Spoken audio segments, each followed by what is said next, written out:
ద్వితీయోపదేశకాండము 17వ అధ్యాయం.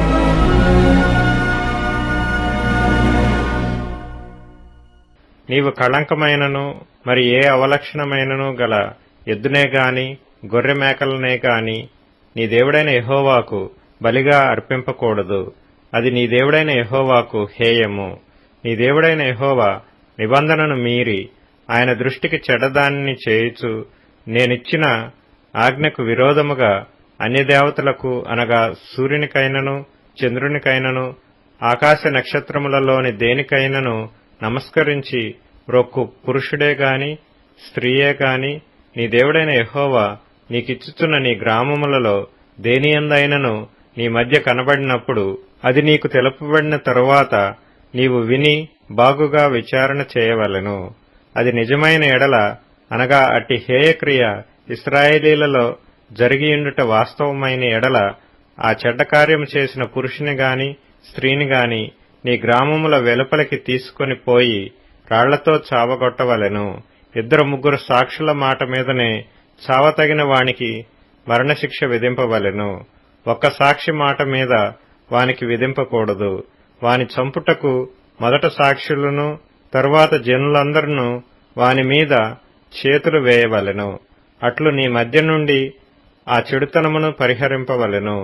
హత్యకు హత్యకు, వ్యాజ్యమునకు వ్యాజ్యమునకు, దెబ్బకు దెబ్బకు నీ గ్రామములలో వివాదములు పుట్టగా వీటి భేదము కనుగొనుటకు నీకు సాధ్యము కాని ఎడల నీవు లేచి నీ దేవుడైన యెహోవా ఏర్పరచుకొను స్థలమునకు వెళ్లి యాజకులైన లేవీయులను ఆ దినములలో నుండు న్యాయాధిపతిని విచారింపవలెను. వారు దానికి తగిన తీర్పు నీకు తెలియచెప్పుదురు. యెహోవా ఏర్పరచుకున్న స్థలమున వారు నీకు తెలుపు తీర్పు చొప్పున నీవు జరిగించి వారు నీకు తేటపరచు అన్నిటి చొప్పున తీర్పు తీర్చుటకు జాగ్రత్త పడవలెను. వారు నీకు తేటపరచు భావము చొప్పునను వారు నీతో చెప్పు తీర్పు చొప్పునను నీవు తీర్చవలెను. వారు నీకు తెలుపు మాట నుండి కుడికి గాని ఎడమకు గాని నీవు తిరగకూడదు.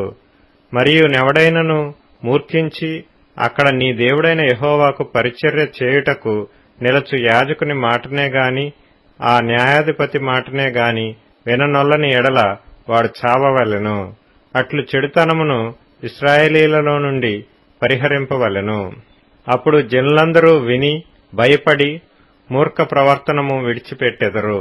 నీ దేవుడైన యెహోవా నీకిచ్చుచున్న దేశమున నీవు ప్రవేశించి దాని స్వాధీనపరుచుకొని అందులో నివసించి నా చుట్టూనున్న సమస్త జనము వలె నా మీద రాజును నియమించుకుందుననుకొనిన ఎడల నీ దేవుడైన యెహోవా ఏర్పరచువానిని అవశ్యముగా నీ మీద రాజుగా నియమించుకొనవలెను.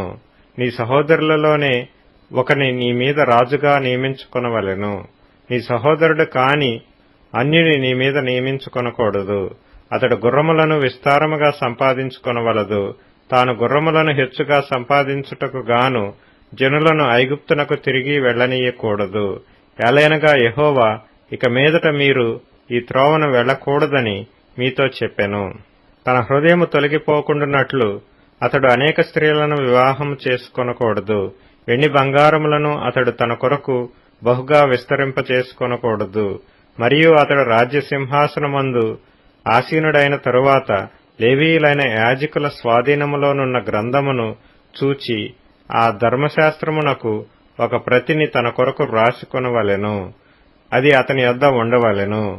తన రాజ్యమందు తానును తన కుమారులను ఇశ్రాయేలు మధ్యను దీర్ఘాయుష్మంతులగుటకై తాను తన సహోదరుల మీద గర్వించి ఈ ధర్మమును విడిచిపెట్టి కుడికి గాని ఎడమకు గాని తాను తొలగక ఇండునట్లు తన దేవుడైన యెహోవాకు భయపడి ఈ ధర్మశాస్త్ర వాక్యములన్నిటినీ ఈ కట్టడలను అనుసరించి నడువ నేర్చుకొనుటకు అతడు తాను బ్రతుకు దినములన్నిటిను ఆ గ్రంథమును చదువుచుండవలెను.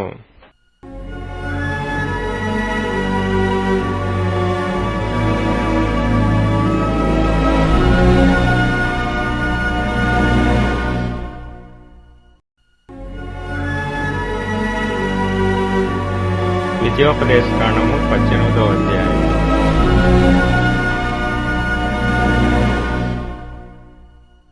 యాజకులైన లేవీయులకు అనగా లేవీ గోత్రీయులకందరికీ ఇశ్రాయేలీలతో పాలైనను స్వాస్థ్యమైనను ఉండదు. వారు యెహోవా హోమద్రవ్యములను తిందురు, అది వారి హక్కు. వారి సహోదరులతో వారికి స్వాస్థ్యము కలగదు. యెహోవా వారితో చెప్పినట్లు ఆయనే వారికి స్వాస్థ్యము. జనుల వలన అనగా ఎద్దుగాని గొర్రెగాని మేకగాని బలిగా అర్పించువారి వలన యాజకులు పొందవలసినదేదనగా కుడి జబ్బను 2 దవడలను పొట్టను యాజకునికి ఇయ్యవలెను. నీ ధాన్యములోను నీ ద్రాక్షరసములోను నీ నూనెలోను ప్రథమ ఫలములను నీ గొర్రెల మొదటి బొచ్చును అతనికి ఇయ్యవలెను. నిత్యము యెహోవా నామమున నిలిచి సేవ చేయుటకు నీ గోత్రములన్నిటిలోనూ అతనిని అతని సంతతి వారిని నీ దేవుడైన యెహోవా ఏర్పరచుకొని ఉన్నాడు. ఒక లేవీయుడు ఇశ్రాయేలీల దేశమున తాను విదేశిగా నివసించిన నీ గ్రామములలో ఒకదాని నుండి యెహోవా ఏర్పరచుకొను స్థలమునకు మిక్కిలి మక్కువతో వచ్చినప్పుడు అక్కడ యెహోవా సన్నిధిని నిలుచు లేవీయులైన తన గోత్రపు వారు చేయున్నట్లు అతడు తన దేవుడైన యెహోవా నామమున సేవ చేయవలెను. అమ్మబడిన తన పిత్రార్జితము వలన తనకు వచ్చినది గాక అతడు ఇతరుల వలె వంతు అనుభవింపవలెను. నీ దేవుడైన యెహోవా నీకిచ్చుచున్న దేశమున నీవు ప్రవేశించిన తరువాత ఆ జనముల హేయకృత్యములను నీవు చేయ నేర్చుకొనకూడదు. తన కుమారుడునైనను తన కుమార్తెనైనను అగ్నిగుండము దాటించువానినైనను శకునము చెప్పు సోదిగానినైనను మేఘశకునములను గాని సర్పశకునములను గాని చెప్పువానినైనను చిల్లంగివానినైనను మాంత్రికునినైనను ఇంద్రజాలకునినైనను కర్ణపిచాచి నడుగువానినైనను దయ్యముల యొద్ద విచారణ చేయువానినైనను మీ మధ్య ఉండనీయకూడదు.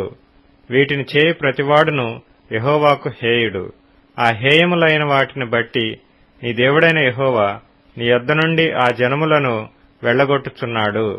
నీవు నీ దేవుడైన యెహోవా యొద్ద యథార్థపరుడవై ఉండవలెను. నీవు స్వాధీనపరచుకొనబోవు జనములు మేఘశకునములను చెప్పు వారి మాటను సోదెగాండ్ర మాటను విందురు. నీ దేవుడైన యెహోవా నిన్ను అలాగున చేయనీయడు.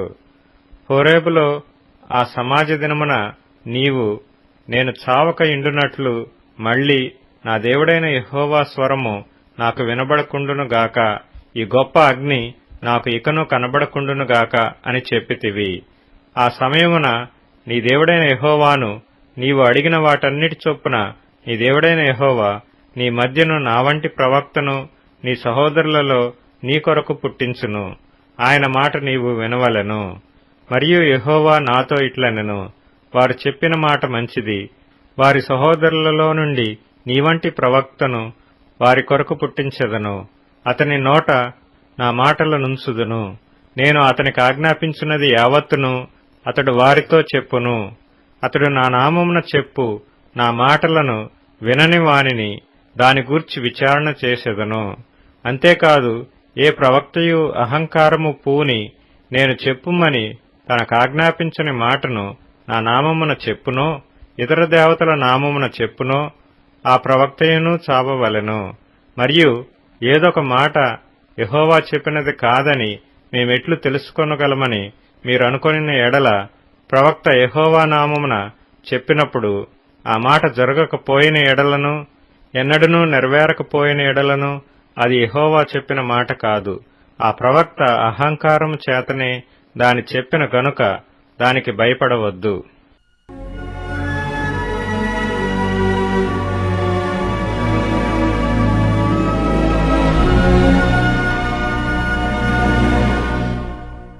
ద్వితీయోపదేశకాండము 19వ అధ్యాయము.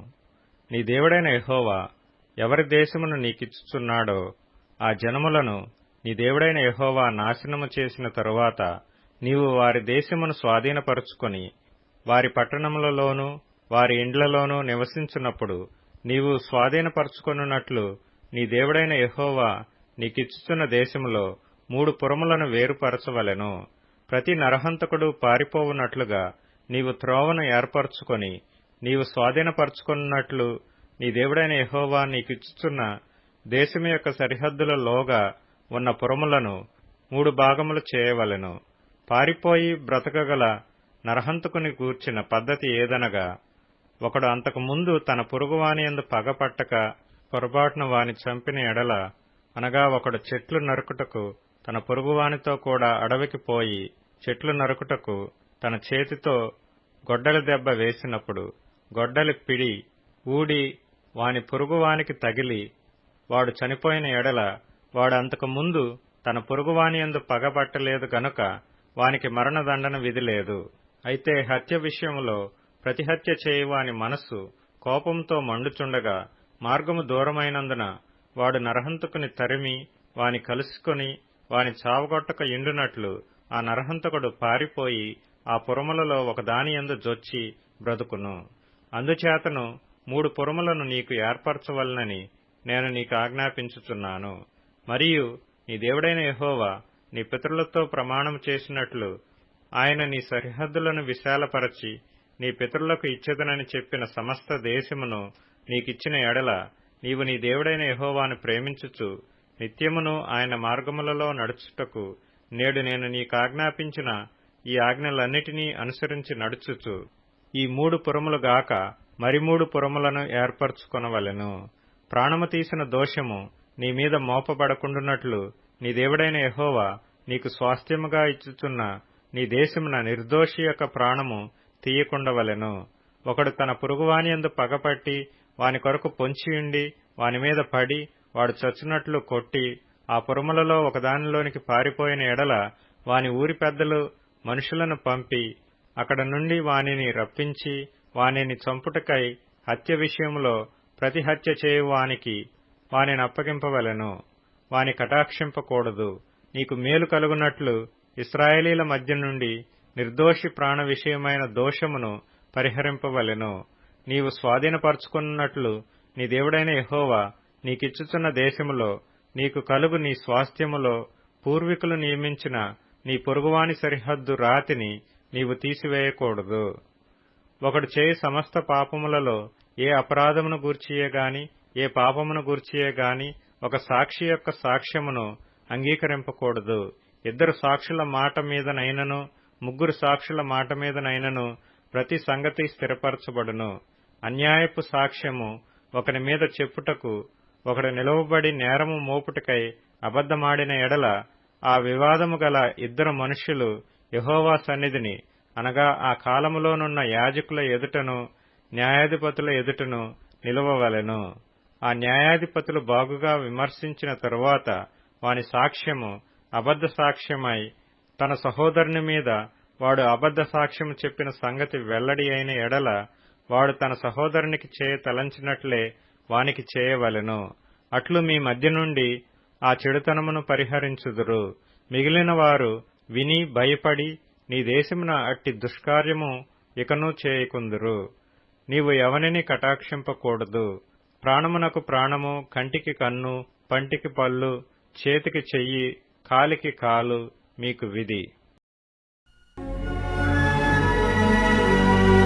ద్వితీయోపదేశకాండము 20వ అధ్యాయం.